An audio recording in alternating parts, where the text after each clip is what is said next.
వార్షికోత్సవం సందర్భంగా Meenakshi test tube baby centre Guntur నందు IVF ట్రీట్మెంట్ పై 40 to 50% రాయితీ.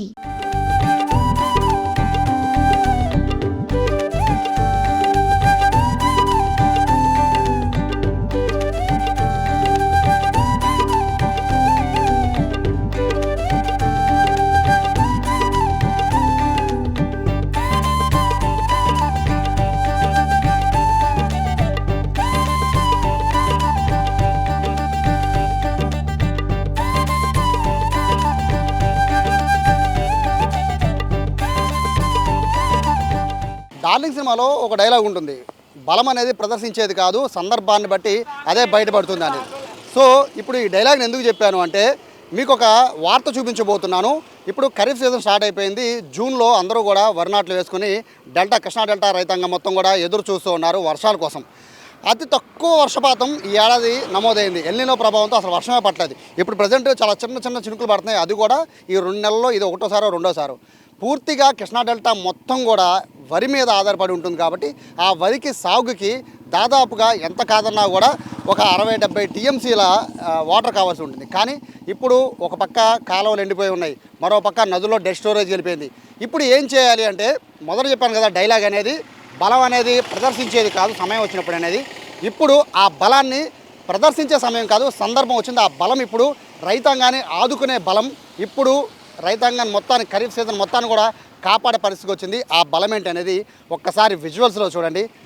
మనం విజువల్స్లో చూస్తోంది గోదావరి జలాలు, పట్టిసీమ నుండి వస్తున్న గోదావరి జలాలు, కృష్ణా నదిలోకి వెళ్ళబోతున్న గోదావరి జలాలు ఇవే.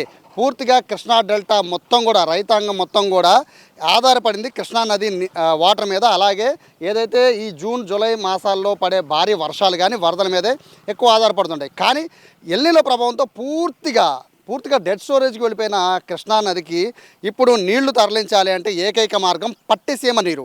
సో ఇప్పుడు మనం చూస్తుంది, ఇప్పుడు పట్టిసీమ నుంచి వస్తున్న గోదావరి నీళ్లు మాత్రమే. గోదావరి నుంచి పట్టిసీమ కట్టిన కొత్తలో చాలామంది చాలా రకాల కామెంట్స్ చేశారు ఏం ఉపయోగపడుతుంది అనేది. సో ఇప్పుడు ఉపయోగపడుతుంది. ఇన్నాళ్ళు బట్టి కూడా ప్రతి ఏడాది కూడా వర్షాలు పడడం, వరదలు రావడంతో దీని ప్రభావం కానీ లేదా దీని ఉపయోగం కానీ చాలామందికి తెలియలేదు. బట్ ఇప్పుడు అలా కాదు, సమయం వచ్చినప్పుడు బయటపడింది ఈ పట్టిసీమ యొక్క ఉపయోగం.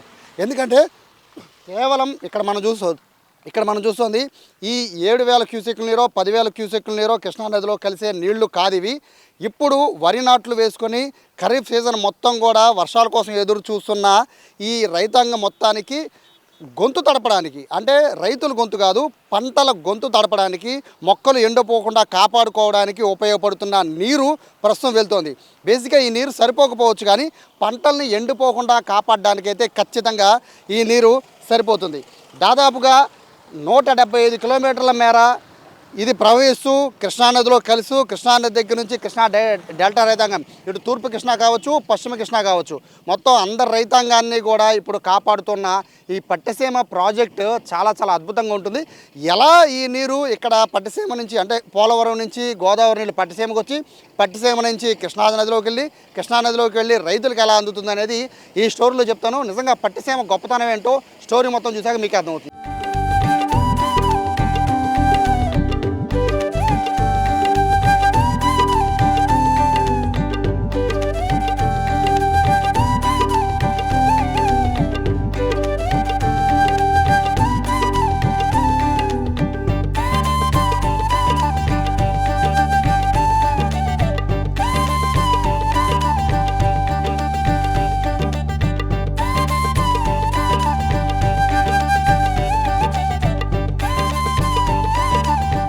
పదమూడు లక్షల ఎకరాలు ఉన్న కృష్ణా డెల్టా రైతులకి ఈ నీరు కావాలంటే ప్రతి సంవత్సరం కూడా ఆ పంటలు పండాలి అంటే ఖరీఫ్ కానీ రబీ కానీ పంటలు పండాలంటే అరౌండ్ ఒక 60 to 70 TMC నీరు కృష్ణానది నీరు అవసరం అవుతుంది. కానీ ప్రతి ఏడాది కూడా వర్షాలు పడుతున్నాయి, వరదలు వస్తున్నాయి కాబట్టి ఆ నీరుని మేనేజ్ చేయగలుగుతున్నారు. కానీ ఈ ఏడాది ఎల్నినో ప్రభావంతో పూర్తిగా వర్షాలు అనేవి పూర్తిగా ఆగిపోయాయి. కృష్ణానదిలో కూడా డెడ్ స్టోరేజ్కి వాటర్ చేరుకుంది. పులిచింతల నుంచి కూడా నీళ్లు దిగువకి విడుదల కావట్లేదు. ఇప్పుడు ఉపయోగపడింది గోదావరి జలాలు పట్టిసీమ ద్వారా ఆ నీళ్లు కిందకి రావడం అనేది. సో అద్భుతమైన దృశ్యాన్ని ప్రస్తుతం ఇప్పుడు నేను మీకు చూపించబోతున్నాను. ప్రతి ఏడాది కూడా గోదావరి నీళ్ళు అన్నింటినీ కూడా పోలవరం ప్రాజెక్టులో ఉన్న నీళ్ళన్నింటినీ కూడా పట్టిసీమ ప్రాజెక్టు ద్వారా ఇక్కడ కిందకి విడుదల చేయడం అనేది చూస్తూ ఉంటాం. కానీ ప్రతి ఏడాది అంత ఎఫెక్టివ్గా కనిపించదు. రీజన్ ఏంటంటే కృష్ణానది అప్పటికే కళకళలాడిపోతూ ఉంటుంది వరదలతో. కానీ ఇప్పుడు డెడ్ స్టోరేజ్కి కృష్ణానది చేరడంతో పట్టసీమ నీళ్లు అంటే గోదావరి జలాలు ఎంత ఉపయోగపడుతున్నాయి అనేది ఒక్కసారి మనం ఇక్కడ చూస్తున్నాం. మనకు కనబడుతుందంతా కూడా అంటే ఇప్పుడు మీకు చూపిస్తుందంతా కూడా గోదావరి నీళ్లు, గోదావరి సంబంధించింది, కృష్ణానది కాదు. గోదావరి జలాలు 175 కిలోమీటర్లు పోలవరం ప్రాజెక్టు దగ్గర నుంచి ఒక 4 కిలోమీటర్ల ముందుకు వస్తే పట్టిసీమ ప్రాజెక్టు ఉంటుంది. పట్టిసీమ పంపింగ్ స్టేషన్ ఉంటుంది. ఆ పంపింగ్ స్టేషన్ నుంచి జస్ట్ ఒక్క స్విచ్ నొక్కితే చాలు అక్కడి నుంచి కనీసం అంటే సీజన్ వైజ్గా చూసుకుంటే కనీసం ఒక 10 టీఎంసీ నుంచి 20 టీఎంసీల నీరు ప్రతి ఏడాది కూడా కృష్ణానదిలో కలుస్తూ ఉంటుంది. 175 కిలోమీటర్లు దిగువకి ఇదంతా కూడా పోలవరం కుడికాల ద్వారా పట్టిసీమ నీళ్ళు అనేవి వస్తున్నాయి. గ్రావిటీ ద్వారా అత్యంత అద్భుతంగా గ్రావిటీ ద్వారా 175 కిలోమీటర్ల దూరాన్ని ఈ వరద నీటినన్నింటినీ కూడా కృష్ణానదిలో కలిసే అద్భుతమైన దృశ్యం పవిత్ర సంగమం. ఇప్పుడు ఆ పవిత్ర సంగమం దగ్గరే నేనున్నాను. చూడొచ్చు గోదావరి నీళ్లు ఏ విధంగా కృష్ణానదిలోకి వెళ్తున్నాయో. ఇవన్నీ కూడా మనం పట్టిసీమ ద్వారా వచ్చిన గోదావరి జలాలు. మనకు అటు సైడ్ విజువల్ కనబడుతుందంతా కూడా కృష్ణానది, మొత్తం అంతా కృష్ణానదే. కృష్ణానదిలోకి ఈ మనం చూస్తున్న పట్టిసీమ నుంచి వస్తున్న ఈ గోదావరి నీళ్ళు అనేవి వెళ్తూ ఉన్నాయి. ఆ వరద నీళ్ళు అనేవి వెళ్తూ ఉన్నాయి. ప్రతి ఏడాది కూడా కృష్ణానదికి వరద వస్తుంది. కానీ ఈ ఏడాది వరద లేదు. పులిచింతల నుంచి వాటర్ కూడా పెద్దగా ఏమీ రావట్లేదు. జస్ట్ మనకి ఏదైతే ప్రకాశం బ్యారేజ్ దగ్గర స్టోరేజ్ ఉంటుందో వాటర్ స్టోరేజ్, ఆ స్టోరేజ్ కొంచెంగా 3000 క్యూసెక్లను 6000 క్యూసెక్లను కొంచెంగా వదులుతున్నారు. బట్ ఇప్పుడు ఏదైతే మనకి రీసెంట్గా నారా చంద్రబాబు నాయుడు సీఎంగా రీసెంట్గా ఇక్కడికి వచ్చి ఈ ప్రారంభించారో పట్టిసీమ నీటిని కిందకి విడుదల చేశారో అప్పటి నుంచి కూడా దాదాపుగా ఒక 20 క్యూసెక్ల నీరు 20,000 కానీ 30,000 క్యూసెక్ల నీరు కిందకి వస్తూనే ఉంది. దీని ద్వారా ఇప్పుడు కింద ఉన్న రైతాంగం మొత్తానికి కూడా డెల్టా రైతాంగం కానీ ఇటు కేవలం కృష్ణా జిల్లా రైతాంగమే కాదు, గుంటూరు రైతాంగం అంటే ఏంటంటే మనకి 2 డెల్టాకి సంబంధించి 2 ఉంటాయి. ఒకటి తూర్పు కాలువ, 2 పశ్చిమ కాలువ. సో ఇక్కడ ఏంటంటే తూర్పు కాలువ కృష్ణా జిల్లా వైపు ఉంటుంది, పశ్చిమ కాలువ గుంటూరు వైపు ఉంటుంది. రెండింటికి కూడా 2 డెల్టాకి సంబంధించిన 13 లక్షల ఎకరాలకి కూడా ఈ నీరు ఉపయోగపడుతుంది. కనీసం వరి నాటాక కనీసం వాటికి మినిమం నీళ్లు కావాలి. ఆ మినిమం నీళ్లు ఇవ్వడానికే ఈ గోదావరి నీళ్ళు అనేవి ప్రస్తుతం ఉపయోగపడుతున్నాయి. ఎలా వెళ్తాయి ఇక్కడి నుంచి కృష్ణానదిలో కలుస్తున్నాయి, ఇక్కడ వరకు మీకు క్లారిటీ ఉంది. బట్ ఇవి ఎలా రైతుల పొలాల్లోకి చేరుతాయి అనేది నేను మీకు చూపిస్తాను. ఒక అద్భుతమైన విజువల్ ఉంటుంది. ఆ విజువల్ ద్వారా మీకు కాలువల ద్వారా నేరుగా ఎలా డెల్టా రైతాంగానికి ఈ గోదావరి నీళ్లు చేరుతున్నాయో చూపిస్తాను. నాతో పట్టండి.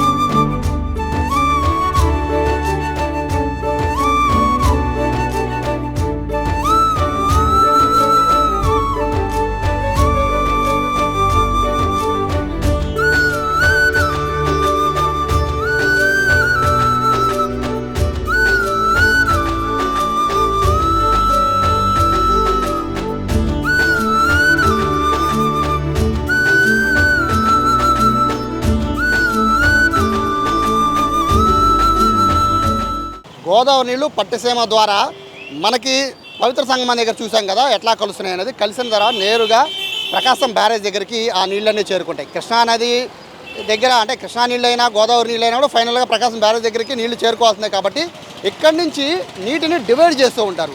బేసిక్గా ఫ్లో ఎక్కువ ఉంటే నేరుగా గేట్లన్నీ ఎత్తేసి కిందకి దిగువకి విడుదల చేస్తూ ఉంటారు. కృష్ణా పరివాహ ప్రాంతం మొత్తం నీళ్లు వెళ్తూ ఉంటాయి. లేదు అంటే కనుక ఇక్కడ 2 మార్గాలు ఉంటాయి. ప్రకాశం బ్యారేజీకి రైట్ సైడ్ లెఫ్ట్ సైడు ఇక్కడ కెనాల్స్ ఉంటూ ఉంటాయి. అది ఈస్టర్న్ కెనాల్, వెస్టర్న్ కెనాల్ 2 ఉంటాయి. ఈస్టర్న్ కెనాల్ అనేది కృష్ణా జిల్లాకి ఎన్టీఆర్ జిల్లా కానీ కృష్ణా జిల్లాకు సంబంధించిన డెల్టా రైతాంగానికి ఉపయోగపడే నీళ్లు, తాగునీరు, సాగునీరు కూడా ఇక్కడ ఉంటుంది. ప్రకాశం బ్యారేజీకి అటువైపున ఉండేది వెస్టర్న్ కెనాల్. ఆ వెస్టర్న్ కెనాల్ గుంటూరు పరిసర ప్రాంతాల్లో ఉండే డెల్టా రైతాంగాన్ని మొత్తానికి కూడా కృష్ణా డెల్టా రైతాంగం మొత్తానికి కూడా అటువైపు నీళ్ళు అనేవి వదులుతూ ఉంటారు. సో నీళ్ళు వదిలే ప్రాసెస్ ఏంటంటే మెయిన్ గేట్లు కాకుండా పక్కన కొన్ని వేరే గేట్లు అనేవి పెడుతూ ఉంటారు. ఆ గేట్లు అనేది ప్రస్తుతం మనం ఇక్కడ చూస్తున్నాం. ఇది హెడ్ రెగ్యులేటర్ అనమాట. అంటే ప్రకాశం బ్యారేజ్కి ఆనుకుని ఉంటుంది హెడ్ రెగ్యులేటర్. ఈ నీళ్ళే మనం చూస్తున్నవన్నీ కూడా గోదావరి నీళ్ళే ప్రస్తుతం మనం చూస్తున్నది. ఈ గోదావరి నీటిని నేరుగా తాగునీటికి, సాగునీటికి ఉపయోగిస్తారు. ఎక్కువ శాతం 80% ఇవి సాగునీటికి ఎక్కువ ఉపయోగిస్తూ ఉంటారు. ఇక్కడ నుంచి హెడ్ రెగ్యులేటర్ నుంచి నేరుగా ఎలా వెళ్తాయి పొలాల్లోకి అనేది నేను మీకు చూపిస్తాను. చాలా అద్భుతంగా ఉంటుంది. ప్రస్తుతానికి అయితే ఇక్కడ 3-4 గేట్లు ఉంటాయి. అవి రోజుకి 3000 క్యూసెక్ల, 5000, 10,000 క్యూసెక్ల పక్కన పెడితే అవసరాన్ని బట్టి కింద మానిటరింగ్ చేస్తూ ఉంటారు. వాటర్ కనుక ఫ్లో ఎక్కువైపోతే అక్కడ గేట్లు వేస్తుంటారు. వాటర్ అవసరం కావాలనుకుంటే గేట్లని పైకి ఎత్తుతూ ఉంటారు. కాబట్టి సో ప్రస్తుతానికైతే ఈ హెడ్ రెగ్యులేటర్ దగ్గర అయితే వాటర్ ఫ్లో వదులుతున్నారు. ఈ వెళ్తున్న వాటర్ ఫ్లో ప్రకాశం బ్యారేజ్ దగ్గర నుంచి ఎలా పొలాల్లోకి వెళ్తాయని చూపించే ఒక మార్గం ఉంటుంది. ఆ వే మీకు చూపిస్తాను, చాలా అద్భుతంగా ఉంటుంది, చూద్దామండి.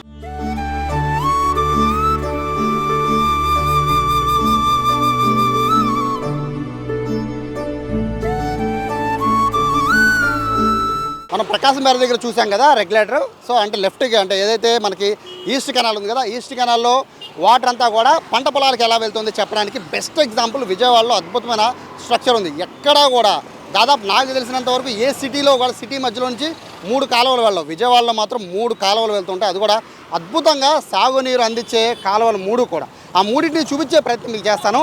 సో ప్రస్తుతం మనము ఈస్టర్న్ కెనాల్ దగ్గర ఉన్నాం. అంటే మనం మొదట్లో చూసాం కదా రెగ్యులేటర్ ప్రకాశం బ్యారేజ్ దగ్గర. ఆ నీళ్ళన్నీ కూడా నేరుగా ఇట్లా మనకి రైల్వే ట్రాక్ మీద నుంచి కిందకు వస్తూ ఉంటాయి. ఇదంతా కూడా ఈస్టర్న్ కెనాల్. సో ఎక్కడైతే ప్రకాశం బ్యారేజ్కి సంబంధించి ముందుకు వచ్చిన తర్వాత రైల్వే ట్రాక్ కనబడుతుందో ఇక్కడ నుంచి నేరుగా బందర్ కాలువ అంటారు దీన్ని.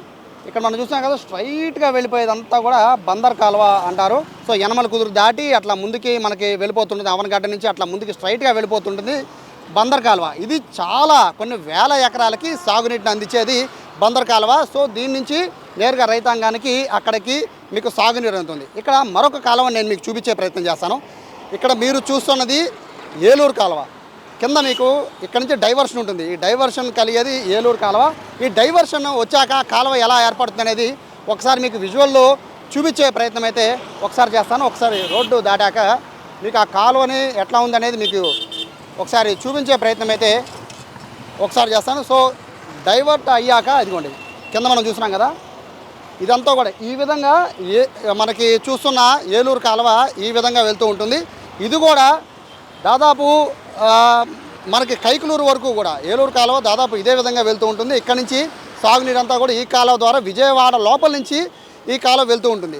సో ఇది ఏలూరు కాలువ. మనం స్ట్రైట్గా వెళ్తే బందర్ కాలువ, మధ్యలో కటింగ్ తీసుకుంటే ఏలూరు కాలువ వస్తుంది. సో ఇక్కడ నుంచి మరి కొంత ముందుకి, అంటే మనం ఇలా కాలువ చూసుకుంటూ వెళ్తున్నాం కదా, కాలువ చూసుకుంటూ వెళ్తుంటే మధ్యలో ఇంకొంచెం జస్ట్ ఒక 50 మీటర్స్ గ్యాప్ ఉంటుందో లేదో అక్కడి నుంచి మరొక కాలువ అనేది కటింగ్ తీసుకుంటూ ఉంటుంది. ఆ కాలువ అనేది రైవస్ కాలువ అంటారు. సో రైవస్ కాలువ కూడా చాలా వరకు కూడా సాగునీటికి కూడా ఉపయోగపడే పరిస్థితి ఉంటుంది. అలాగే మొత్తం ఈ అవసరాలకి సంబంధించి ముఖ్యంగా ఈ రైతాంగానికి అవసరాలకు సంబంధించినంత వరకు కూడా చాలా అద్భుతంగా ఈ కాలువలు అనేవి నిర్మాణం అనేది చేపట్టారు. అయితే ఆ రోజుల్లోనే ఇంత అద్భుతంగా ఈ కాలువలు డిజైన్ చేశారు అంటే కేవలం కృష్ణా జిల్లా రైతాంగం వరి మీద ఎంత ఆధారపడుతుందో అందరికీ తెలుసు కదా. అటువంటి వరి సాగుకి ఏమాత్రం ఇబ్బంది కలగకుండా ఉండేందుకు ఈ 3 డైవర్షన్లు అనేవి చాలా అద్భుతంగా ఉపయోగపడుతున్నాయి. కేవలం బందర్ కాలువ మాత్రమే బందర్ కాలువ మాత్రమే కృష్ణా జిల్లా రైతాంగానికి కాకుండా ఇటు రైవస్ కాలువ కానీ ఇటు ఏలూరు కాలువ కానీ చూడొచ్చు. ఇక్కడ డైవర్షన్ కొంచెం మనం ముందుకు రాగానే మరొక డైవర్షన్ కాలువ చూడండి, ఇది రైవస్ కాలువ అంటారు. సో ఇక్కడ మనం చూస్తుంది బందర్ కాలువ, సో ఇది రైవస్ కాలువ, మనం అంతకుముందు చూస్తుంది ఏలూరు కాలువ. సో ఈ విధంగా నీరంతా కూడా నేరుగా ఏదైతే సాగునీటి కోసం తాగునీటి కోసం ఇటువంటి కెనాల్స్లోకి నీళ్లు రిలీజ్ చేస్తూ ఉంటారు. సో ఈ విధంగా చాలా అద్భుతమైన స్ట్రక్చరు విజయవాడలో ఉంది. పట్టిసీమ నుంచి 175 కిలోమీటర్ల నుంచి వస్తున్న గోదావరి జలాలు పవిత్ర సంగమం దగ్గరికి కలిసి పవిత్ర సంగమం నుంచి ప్రకాశం బ్యారేజ్ దగ్గరికి వచ్చి ప్రకాశం బ్యారేజ్ దగ్గర నుంచి ఇలా కాలువల ద్వారా కృష్ణా డెల్టా రైతాంగం మొత్తానికి కూడా నీరు అందేలాగా ఉంది. సో ఈ నీరు కాలువల్లో పారుతున్న ఈ నీరు అంటే ఈ బందర్ కాలువ కానీ ఏలూరు కాలువ కానీ రైవస్ కాలువ కానీ ఈ నీరు ఎలా రైతుల పొలాల్లోకి వెళ్తుందో కూడా నేను మీకు చూపిస్తాను. ఈ 3 కాలువల్లో బందర్ కాలువని ఎగ్జాంపుల్గా తీసుకుందాం. బందర్ కాలువలో నీళ్లు ఎలా రైతుల పొలాల్లోకి వెళ్తాయో అది కూడా చూద్దామండి.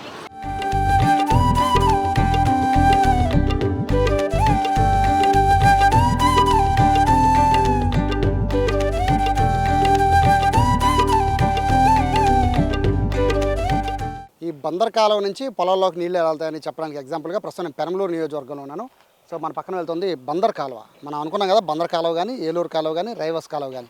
విజయవాడలో మొత్తం 3 కెనాల్స్ కూడా మొత్తం ఇలాగే సిటీ మధ్యలో నుంచి వస్తూ ఇట్లా ఓళ్ళ మధ్యలోనికి వస్తుంటే ఈ వాటర్ని వీళ్ళు ఏం చేస్తూ ఉంటారంటే మధ్యలో గేట్స్ ఉంటూ ఉంటాయి. అంటే కాలువకి దీనికి మధ్యలో పొలాల మధ్యలో గేట్స్ ఉంటాయి. ఆ గేట్స్ ఓపెన్ చేశాక చిన్న కాలువలాగా వీళ్ళు ఒక చిన్న ఇది కట్టుకుంటారు, బోధి కాలువ అంటారు కదా, ఆ బోధి కాలువ సహాయంతో ఇట్లా పొలాలకి నీళ్ళు అనేవి వాళ్ళు పంపించుకునే మార్గాన్ని ఇక్కడ ఉన్న ఒకరు ఉన్న రైతులు చేస్తూ ఉంటారు. చూడొచ్చు మొత్తం మీద మనం చూస్తున్నవి వరి నాట్లకి సంబంధించి ఏ విధంగా అయితే పొలాలకి నీళ్లు అందుతున్నాయో చూస్తున్నాం కదా. ఎక్కడ పోలవరం ప్రాజెక్ట్ ఉంది, ఎక్కడ పట్టిసీమ ప్రాజెక్ట్ ఉంది, ఎక్కడ మనం చూస్తున్న ఏదైతే పవిత్ర సంగమం ఉంది, ఎక్కడ ప్రకాశం బ్యారేజ్ ఉంది, ఎక్కడ పెనమలూరు, ఎక్కడ పొలాలకి నీళ్ళు వచ్చాయి.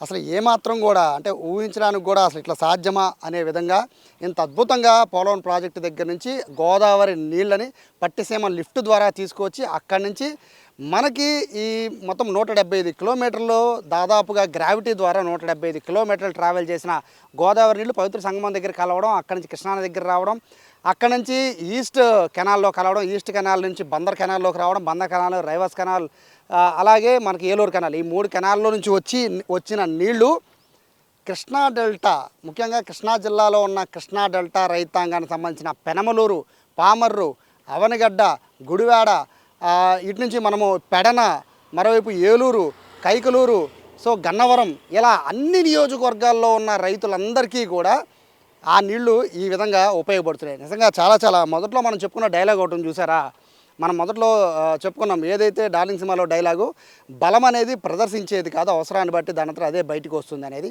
సో పట్టిసీమ ప్రాజెక్టుకి సంబంధించిన ఆ ప్రాజెక్టుకి సంబంధించి వరదలు వచ్చిన క్రమంలో దాని వాల్యూ మనకు తెలియదు. కానీ ఇప్పుడు ఏదైతే ఎల్నినో ప్రభావంతో కరువులో ఇబ్బంది పడుతున్నామో ఈ సమయంలో పట్టిసీమ నుంచి వస్తున్న కనీసం మినిమం ఎంత తక్కువ కాదన్నా ఒక 50,000 క్యూసెక్ల నీరు ఈ విధంగా పైరుకి గొంతు తడపడానికి ఉపయోగపడుతుంది. నిజంగా ఈ పట్టిసీమ ప్రాజెక్టు కానీ పోలవరం కుడి కాలువ కానీ ఎంతో ఉపయోగం.